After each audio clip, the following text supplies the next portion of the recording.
नमस्कार। जैसा कि आप सभी जानते हैं कि खिलौनों का हमारे बचपन में एक विशेष स्थान है। किसी का भी बचपन खिलौनों के बिना अधूरा है। मुझे यकीन है कि आप सभी ने अपने बचपन में ना सिर्फ कई खिलौनों से खेला होगा, बल्कि अनेक तरह के खिलौने बनाए भी होंगे। पर क्या हम इन खिलौनों का उपयोग कक्षा में पढ़ाने के लिए भी कर सकते हैं? हाँ बिल्कुल। खिलौनों का प्रयोग कक्षा में कई प्रकार की अवधारणाओं को पढ़ाने में किया जा सकता है।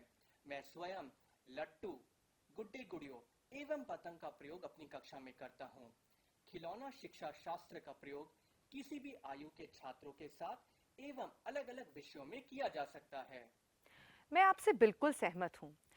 आज हम इसी बारे में चर्चा करेंगे कि किस तरह से हम मनोरंजक देसी खिलौनों का उपयोग कक्षा में पढ़ाने के लिए कर सकते हैं, खास तौर से माध्यमिक स्तर की कक्षाओं में। तो चलिए शुरुआत करते हैं गणित से। जी हाँ, आपने सही सुना। गणित एक ऐसा विषय है जिसके बारे में ज्यादातर लोग यह सोचते हैं कि वह इतना कठिन और जटिल है कि खिलौनों का उपयोग उसे पढ़ाने के लिए नहीं किया जा सकता। पर आज हम यही दिखाएंगे, और एक साधारण गतिविधि द्वारा। बचपन की बात करें, हम सभी ने देसी खिलौनों का प्रयोग किया है। लट्टू, पतंग एवं कप और बॉल खिलौने का। आज हम कप और गेंद खिलौने की बात करेंगे और किस प्रकार ये खिलौना उच्चतर माध्यमिक कक्षाओं में वृत्त एवं उसके क्षेत्रफल को ज्ञात करने में प्रयोग में लाया जा सकता है। इस गतिविधि को और भी मनोरंजक बनाने के लिए हम पहले कप और गेंद खिलौने का निर्माण करेंगे। यह आवश्यक नहीं है कि हर बार एक नए खिलौने का निर्माण किया जाए, परंतु अगर आपके पास समय हो तो निर्माण करना हमेशा ज्यादा रोचक रहता है। हम कप और गेंद खिलौने का निर्माण आसानी से उपलब्ध वस्तुओं द्वारा कर सकते हैं, जैसे कि कागज का कप, कागज या फिर सुतली या कोई मोटी रस्सी, और कोई गोलाकार वस्तु जैसे कि गेंद या किसी भी बोतल का ढक्कन। इन सभी आसान सी वस्तुओं का प्रयोग कर हम इस प्रकार से कप और गेंद खिलौने को बना सकते हैं। खिलौना बनने के बाद आप गेंद को किसी भी रंग, नील, सिंदूर में डुबोकर अथवा इसके अंतिम छोर पर कोई भी चौक या कलर का प्रयोग कर विभिन्न प्रकार के गोलाकार प्रतिरूप बना सकते हैं। ये प्रतिरूप आप कागज पर अथवा कक्षा में जमीन पर बना सकते हैं।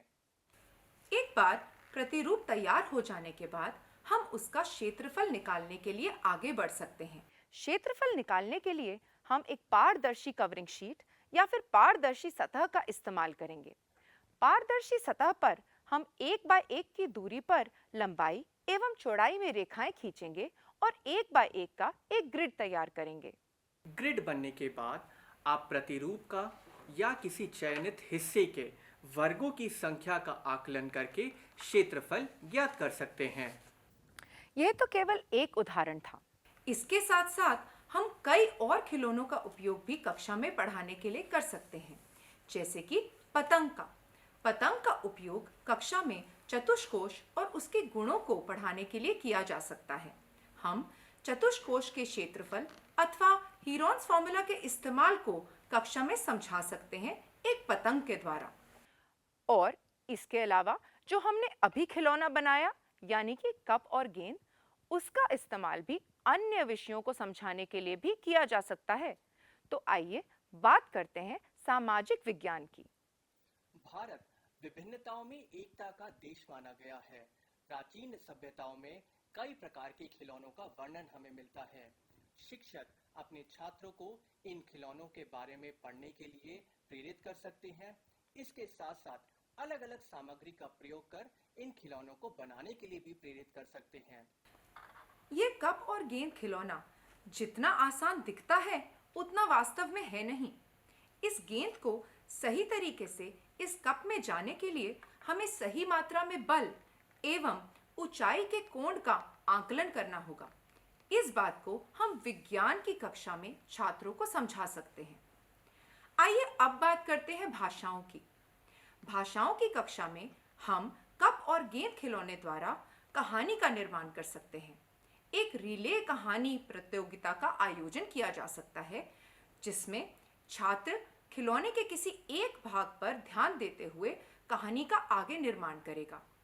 छात्र कप और गेंद खिलौने की भूमिका भी निभा सकते हैं, जिसमें वे अपने अन्य सहपाठियों को ये बता सकते हैं कि खिलौना कैसे महसूस करता है जब आजकल के छात्र उस पर ध्यान नहीं देते। मैम, आपकी बातें तो काफी मनोरंजक और रोचक है। इसी प्रकार खिलौना शिक्षा शास्त्र विभिन्न विषयों को जोड़ता है और कक्षा को छात्र केंद्रित बनाने में सहयोगी होता है। यह छात्रों को समस्या समाधान, खोज, कल्पना आदि के कई मौके भी देता है और समग्र सीखने के माहौल का अनुभव भी कराता है।